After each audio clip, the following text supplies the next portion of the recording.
புதுச்சேரி சட்டப்பேரவை அரசாங்க உறுதிமொழிகள் குழுவின் ஆலோசனைக் கூட்டம் தலைமை செயலகத்தில் உள்ள ஆலோசனை அரங்கத்தில் நடைபெற்றது.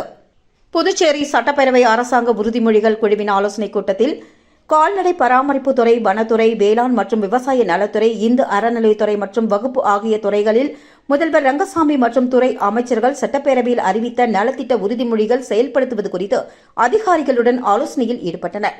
இந்த ஆலோசனைக் கூட்டத்தில் புதுச்சேரி சட்டப்பேரவைத் தலைவர் செல்வம் மேற்பார்வையில் சட்டப்பேரவை உறுதிமொழிகள் குழு தலைவர் நேரு என்கிற குப்புசாமி எம்எல்ஏ தலைமையில் நடைபெற்றது. இதில் குழு உறுப்பினர்களான ஏகேடி ஆறுமுகம் எம்எல்ஏ, சட்டமன்ற உறுப்பினர்கள் அனிபால் கென்னடி, அசோக் பாபு, சிவசங்கரன் மற்றும் சட்டப்பேரவை செயலர் தயாளன் உள்ளிட்டோர் கலந்து கொண்டு ஆலோசனை வழங்கினார்கள். இதில் முதல்வர் மற்றும் அமைச்சர்கள் அளித்த உறுதிமொழி குறித்து விரிவாக விவாதிக்கப்பட்டது. இந்த ஆலோசனைக் கூட்டத்தில் புதுச்சேரியில் விவசாயத்திற்கு முக்கியத்துவம் கொடுக்கும் வகையில் முதல்வர் அறிவித்த திட்டங்கள் குறித்து விரிவாக ஆலோசிக்கப்பட்டது.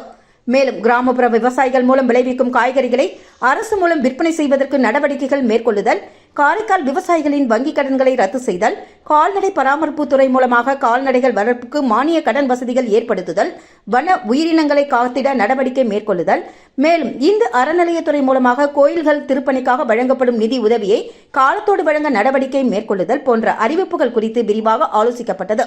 இதில் அரசு செயலர் ஜெயந்த்குமார் ரே மற்றும் விவசாயத்துறை இயக்குநர் வசந்த்குமார், கால்நடை பராமரிப்புத்துறை இயக்குநர் லதா மங்கேஷ்கர், இந்து அறநிலையத்துறை இயக்குநர் சிவசங்கரன் மற்றும் துறை சார்ந்த உயர் அதிகாரிகள் பலர் கலந்து கொண்டனர்.